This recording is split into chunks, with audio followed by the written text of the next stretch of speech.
Hello दोस्तों।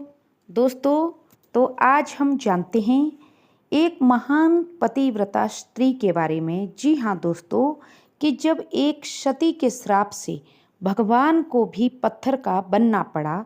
ये भावपूर्ण स्टोरी आज हम जानते हैं। जी हाँ दोस्तों।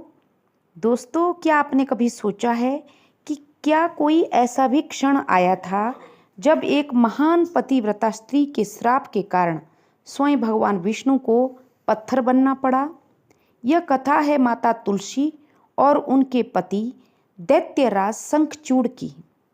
जी हाँ दोस्तों, अलग अलग पुराणों में इसके विवरण में कुछ भिन्नताएं मिलती है, लेकिन इसका मुख्य संदेश भक्ति, सत्य और धर्म की स्थापना है। कहा जाता है दोस्तों कि शंखचूड़ भगवान विष्णु के परम भक्त थे। उनकी पत्नी तुलसी अत्यंत पतिव्रता और तपस्विनी थी। उनके सतीत्व के प्रभाव से शंखचूड़ युद्ध में अजय बने हुए थे। कोई भी देवता उन्हें पराजित नहीं कर पा रहे थे। जब देवताओं ने भगवान विष्णु से सहायता मांगी, तब धर्म की रक्षा के लिए एक कठिन उपाय अपनाया गया। दोस्तों, भगवान विष्णु ने शंखचूड़ का रूप धारण किया। तुलसी ने उन्हें अपना पति समझकर उनका स्वागत किया। उसी क्षण उनका पतिव्रत भंग हो गया। धर्म और शंखचूड़ दिव्य रक्षा समाप्त हो गई। इसके बाद भगवान शिव ने युद्ध में शंखचूड़ का वध कर दिया। जब तुलसी को पता चला, तुलसी का नाम पहले वृंदा था, कि उनके साथ यह लीला हुई है, तो वो अत्यंत दुखी हुई और उन्होंने भगवान विष्णु से कहा कि हे प्रभु, आपने धर्म की रक्षा के लिए जो किया वो किया, वह आपकी लीला हो सकती है, लेकिन मेरे लिए यह बहुत बड़ा दुख है। मेरे लिए ये सहन करना ही बड़ा मुश्किल है, क्योंकि मैं तो एक पतिव्रता स्त्री हूँ। मैं आपको श्राप देती हूँ कि आप भी पत्थर के रूप में पृथ्वी पर विराजमान रहेंगे। जिस प्रकार आपने मेरा सतीत्व खंडित किया, उसी प्रकार आप भी पत्थर की मूर्ति के रूप में तब्दील हो जाएं। दोस्तों, भगवान विष्णु ने उस श्राप को शांत भाव से स्वीकार किया। उन्होंने कहा कि हे तुलसी, हे वृंदा, तुम इस शरीर के बाद तुलसी बनोगी, जो बहुत ही प्यारा पौधा होगा। तुम्हारा तप और पतिव्रत अतुलनीय है।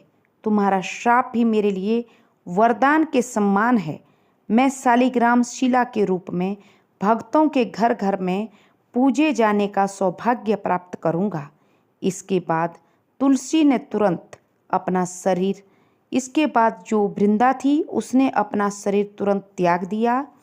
और दोस्तों, उनके शरीर को त्याग कर उनके जहाँ शरीर त्यागा, वहाँ पे दिव्य शक्ति से तुलसी के पवित्र पौधे के रूप में वो प्रकट हुई। भगवान विष्णु ने वर दिया कि हे तुलसी, मेरी पूजा, तुम्हारी तुलसी दल के बिना मेरी पूजा पूर्ण नहीं मानी जाएगी। इसलिए भगवान विष्णु की जहाँ भी पूजा होती है, वहाँ तुलसी दल लाना ही पड़ता है। चाहे सत्यनारायण भगवान की कथा हो, चाहे श्रीमद् भागवत गीता हो।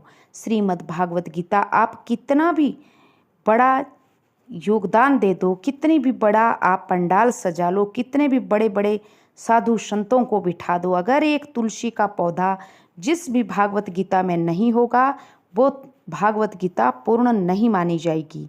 इसी कारण आज भी भगवान विष्णु, श्री कृष्ण और शालिग्राम की पूजा में तुलसी का विशेष महत्व है। कार्तिक मास में तुलसी विवाह का पर्व भी इसी पौराणिक प्रसंग की स्मृति में मनाया जाता है, याद किया जाता है। इस कथा से हमें क्या सीख मिलती है दोस्तों? पहली सीख तो मिलती है कि धर्म की रक्षा के लिए कभी कभी कठिन निर्णय भी लेने पड़ते हैं। और दूसरी सीख मिलती है कि सच्ची भक्ति और सतीत्व का सम्मान स्वयं भगवान भी करते हैं। तीसरी सीख मिलती है कि भगवान अपने भक्तों की भावना का आदर करते हैं।